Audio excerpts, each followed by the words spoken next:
is Ronnie Dickson. I'm 22 years old.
High school graduation.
was my passion growing up with soccer.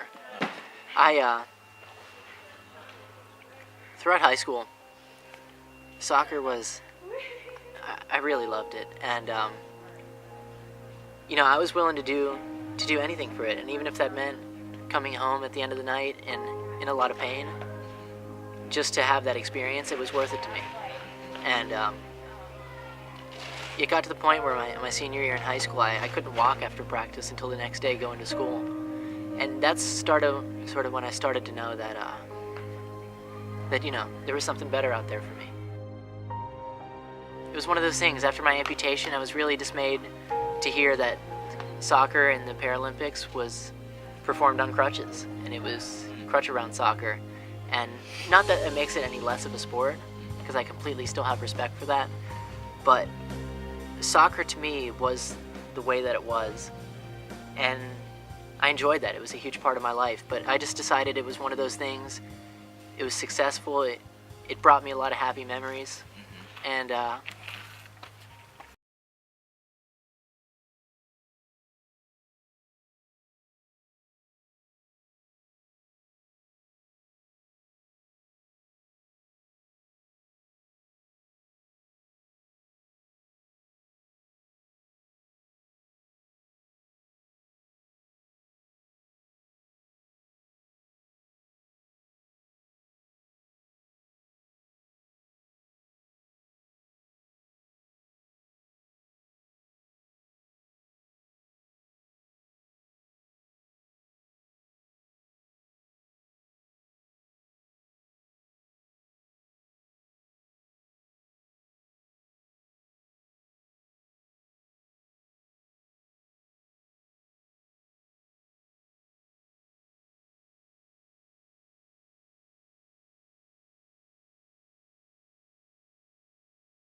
the Challenge Athletes Foundation is an organization that helps athletes with disabilities get back into sport through both opportunities and adaptive equipment.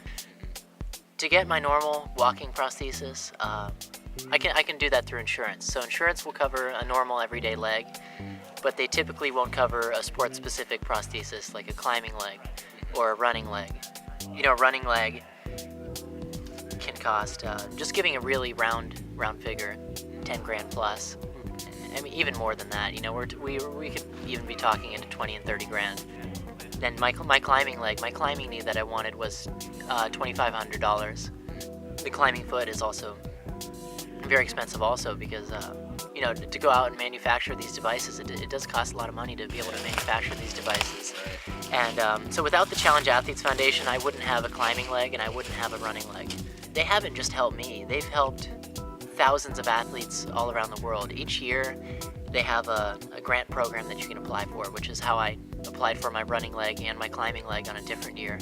And I believe in 2009, they were able to provide grants to more than 700 athletes from all around the world for various pieces of equipment like hand cycles, racing wheelchairs, running legs, and all things of the sort.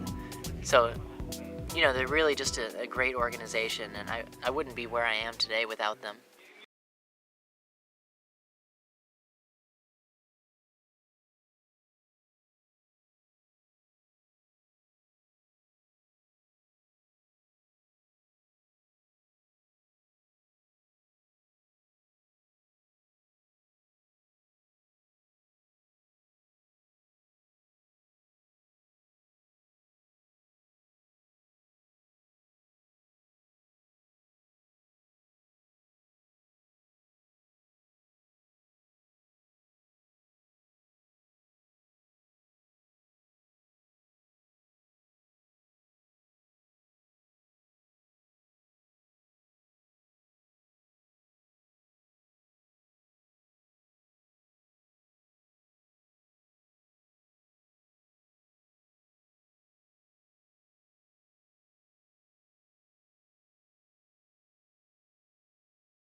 Just like people have soccer cleats, baseball cleats, football cleats for all the different sports and everything that they do, I have different legs for everything that I do. So I have my climbing leg, my running leg, my normal everyday walking leg, and they're all designed differently to help me achieve what I need to in that area. You know, Evolve has been really cool, and they've helped me out from the beginning with my climbing. And one of the cool projects that they've come out with recently is they teamed up with a prosthetics company in Boulder called TRS Prosthetics, and they came out with the first amputee climbing foot. This is the only prosthetic climbing foot that is out on the market. So basically what they came up with is the foot is rigid. It's made out of urethane, this right here, and then it has a couple of heels on the inside which give it strength. So it won't break under my body weight whenever I'm on the toe.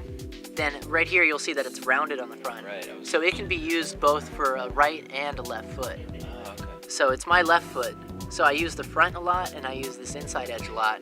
But I have a buddy that uses it, and you know it's a, I'm not sure what the term would be, but it's a bimanual foot. Okay. Yeah, it can be used for either side. Yeah, so right here on the front it has the sticky rubber, so you can get a good smear with it. Okay. And it also has this rounded edge right here, so you can place that on a hold, or you can even just place it right up against the rock. Yeah. And so since it doesn't, and you also notice that it's much shorter. I'm a size 9.5. It's shorter because with a normal prosthetic foot, it's so long that if you went to go place it on a hold, it would rotate while it's on there.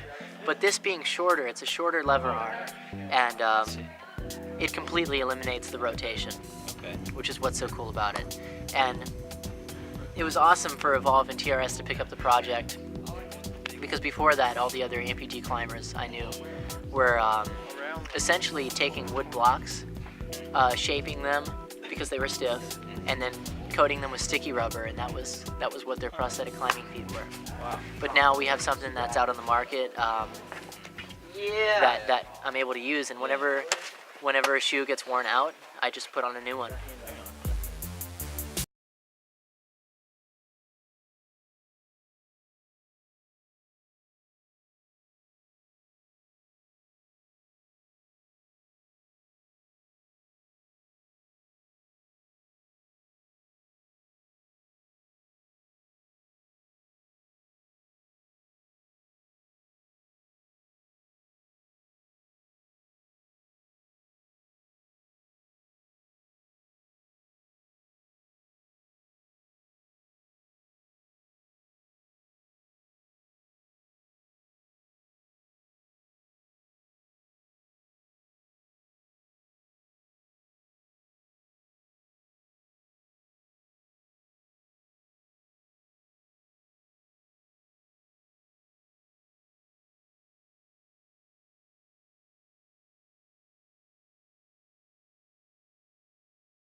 by not getting on the climb, you're already setting yourself up for failure.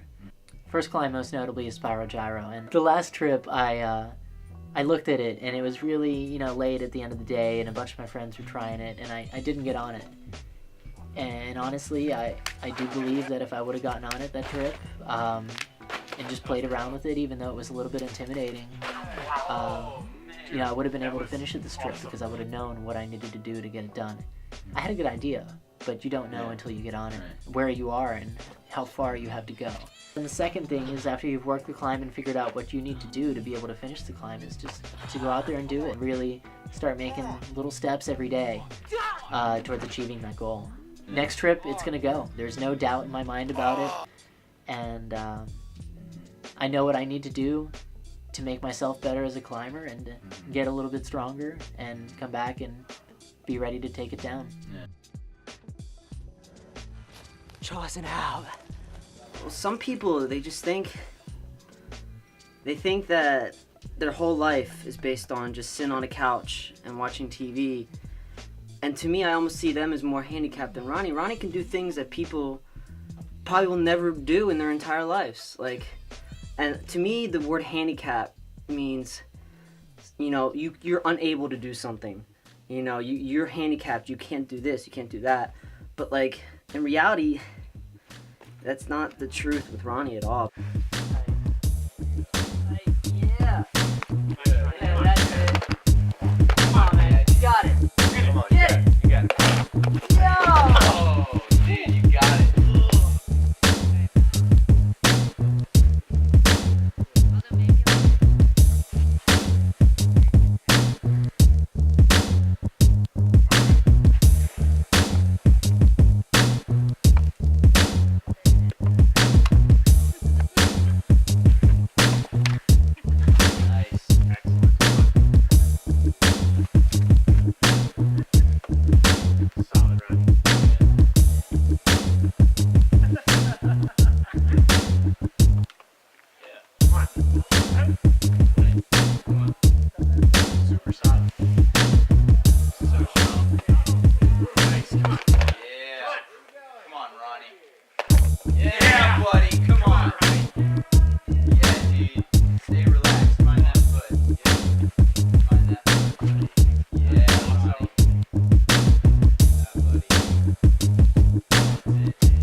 I love all the people who always talk about ape index. I got a +6 ape index, and I'm this super tall man, and I'm 5'5" with a -3 ape index.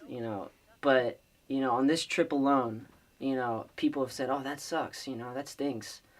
But I just sometimes will be like, I can't complain. Sometimes I'll just point at Ronnie and just be like, he doesn't complain, and he crushes harder than me sometimes, and climbed with someone who was 5'2", and made some route that I was getting shut down on look unbelievably hard. And I think especially with Ronnie, just he doesn't complain, so why should I? A friend of mine out in Colorado has a quote. I'm not sure if he's the author or who the author of the quote is, but it goes, life is 10% events, 90% your reaction, and it's all just how you adapt to the situation. I've run into a couple situations where some climbers' attitudes really get to me. One of my main things, and that's gotten me through everything I've been through in my life, and I've seen it help a lot of people through their lives also, is just having a positive attitude towards anything. We're lucky to wake up every day and be able to do what we do. I'm from Florida. Every time I get outside, it's at least an 8-hour drive to make it to the nearest outdoor climbing. Right. Which is a trek, but every time you get out there, I'm really appreciative to be out there. I'm really excited to be out there, and no matter what happens during the trip, I'm just psyched. And you know, some climbers that just have it right in their backyards, they can take all that for granted. I've heard all the excuses from, I'm too short, oh, I can't do this project because it's too hot today, oh, you know, the hold wasn't brushed, and this and that, and just all these tiny little excuses. You know, at the end of the day, I climb and I have one leg. I could sit there and look at a climb and say, oh, I can't do that because I have one leg, or I could get up there and try it, and I might fail trying it, but at least I got up there and did it, and you know, I gave it a shot. You know, the second you start making excuses, like if I look at a climb and I say, man, you know, I have one leg and I don't think I can do that, I've already defeated myself before I even started. You know, the second you take all your excuses and you just throw them out the window is the second that you'll start to realize your full potential.